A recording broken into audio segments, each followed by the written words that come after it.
Next जो हमने खबर पे बात करनी है और जो हमारी गेस्ट जो हैं उन्होंने भी बड़ा एक्सटेंसिवली वैसे पाकिस्तान फेरा हुआ है, तो उनसे हम उस पर भी बात कर लेंगे।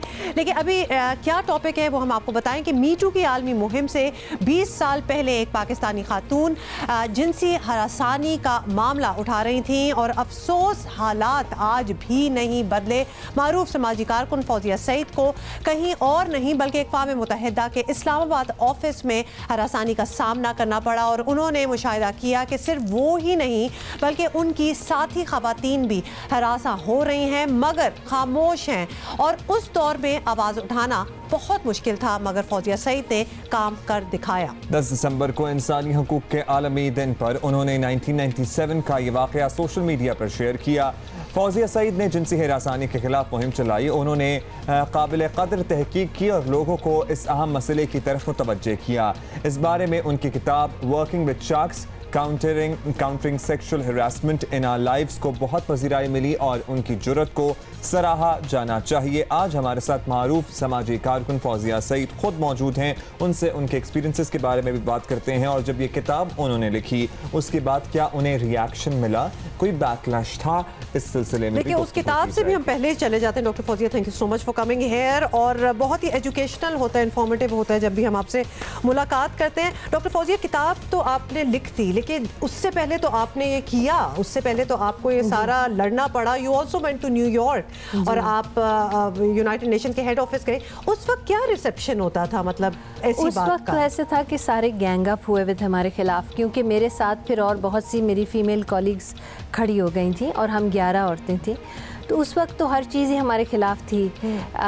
ऑफिस में भी कोई बात नहीं करता था, फिर वहाँ हर जगह एक कह लो हर्डल्स आते थे। तो 2 साल हमारा एक केस चला और उसके बाद हमने जीता। लेकिन ये एहसास हुआ कि अगर हम पढ़ी लिखी औरतें इतना फेस करती हैं हर्डल्स को, तो फिर जो hamaरी फैक्ट्री की औरतें हैं जो इस तरह की जॉब्स में हैं जहाँ उनका इतना पावर नहीं हो पाता, तो उनको बहुत मुश्किल होगी। तो फिर हमने आशा की तहरीक शुरू की थी जो 10 साल 2001 से शुरू करके फिर हमने 2010 तक उसमें एक पॉलिसी बनवाई थी, एंटी सेक्सुअल हरासमेंट पॉलिसी, और हमारी हुकूमत ने, पार्लियामेंट ने 2 कवानीन पास किए थे जो अभी बहुत अच्छी तरीके से इम्प्लीमेंट हो रहे हैं। तो अब तो उनको 8 साल हो गए हैं। बिल्कुल डॉक्टर साहब, एक आपसे बात पूछनी है कि 1997 के वाक़े का अगर तस्करा करें तो उसके बाद 2 दिहाइयाँ गुजर गई। इन 2 दिहाइयों में बहुत काम हुआ।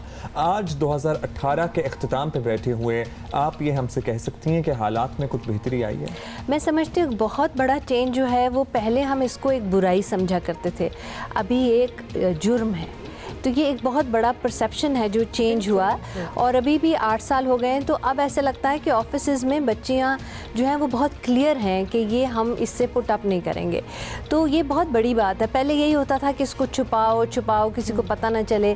लेकिन आज आप देखें, इसके लॉ पास होने के अगले ही साल में 1000 से ज़्यादा केसेस रिपोर्ट हुए थे। तो अब तो बेतहाशा केसेस रिपोर्ट होते हैं और अब मैनेजमेंट्स बहुत सीरियस हो गई हैं। उसमें मैं कहूँगी कि बहुत सीरियस हो गए, जी, कंप्लाई करते हैं, बाकायदा ट्रेनिंग्स लेते हैं, अपनी कमेटियां जो होती हैं उनको सेंसिटाइज कराते हैं।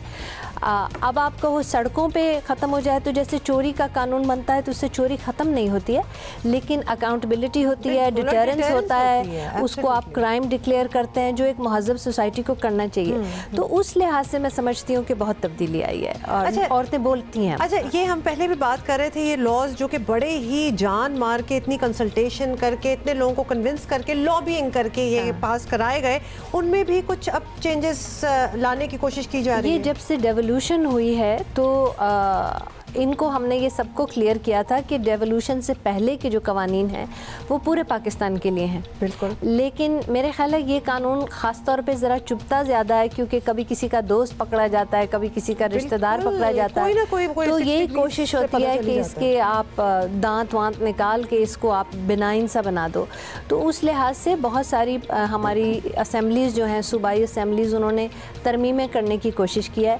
कुछ अच्छी नीयत से करते हैं, कुछ बुरी नीयत से करते हैं, इसको डाइल्यूट करने की कोशिश करते हैं।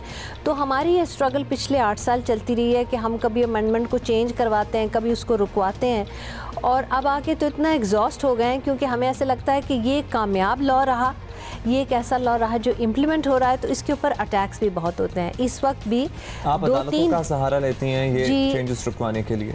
नहीं, हम लॉबी ज़्यादा करते हैं, अदालतों में कभी चले जाते हैं। हालांकि इस लॉ का ख़ास तौर पे जो दफ्तरों के लिए है, वर्क प्लेसेस के लिए, उसका इतना अदालत से ताल्लुक़ नहीं है। जो PPC की 509 है दफ़ा, उसका अदालतों से ताल्लुक़ है। मगर ये है कि वहाँ पर जाया जाता है क्योंकि ओम्बुड्समैन के यहाँ से आपको रिलीफ नहीं मिल रही होती, या वो केस सेक्सुअल हरासमेंट का होता ही नहीं जिसको वो ले लेते हैं, शायद को वाकफियत की बेसिस पे। एक बात एक्चुअली मैं जानना चाहता हूँ कि लॉ बन गया जी, कन्विक्शन का रेशो क्या है?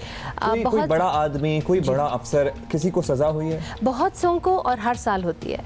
यानी इतने बड़े इन्फ्लुएंशियल्स को हुई है कि हम लोग दंग रह गए हैं। बहुत सज़ाएं हो रही हैं। सिर्फ इसमें यह है कि इनको हमने जानबूझ के मीडिया की जीनत नहीं बनाते। आप ये कह लो कॉन्फिडेंशियल इसलिए हम रखते हैं ताकि मैनेजमेंट्स परेशान ना।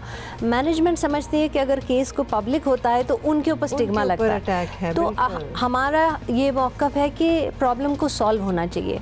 हाँ, और औरतों के लिए स्पेस, उसको एक हर वक्त झंडे पे लेके खड़े हो नहीं। प्रेसिडेंट्स की एक अलग बात है, लेकिन अगर आप नाम ले लेके करें तो दोनों पार्टीज के लिए ठीक नहीं। इसमें कुछ छुपाने की बात नहीं, लेकिन इसमें हम डिग्निटी मेंटेन करते हैं और असल मसला ये होता है कि मसला सॉल्व हो जाए। एग्जैक्टली, और जिसको वो जस्टिस चाहिए था उसको तो मिल गया। हाँ। तो लिहाजा वो मसला तो फिर क्या है, अगर शोर मचे तो फिर ऑर्गेनाइजेशंस डिफेंसिव हो जाती हैं। हमें वो नहीं चाहिए। उनको लगता है कि जैसे हमारा कसूर था। वेरी ब्रीफली डॉक्टर फौजिया, हमारे पास टाइम भी नहीं है, लेकिन ये पूरा साल जो एक मी टू का मुहिम रहा है, और अगर हम आगे बात भी करेंगे, the most used hashtag in the world this year was hashtag me to.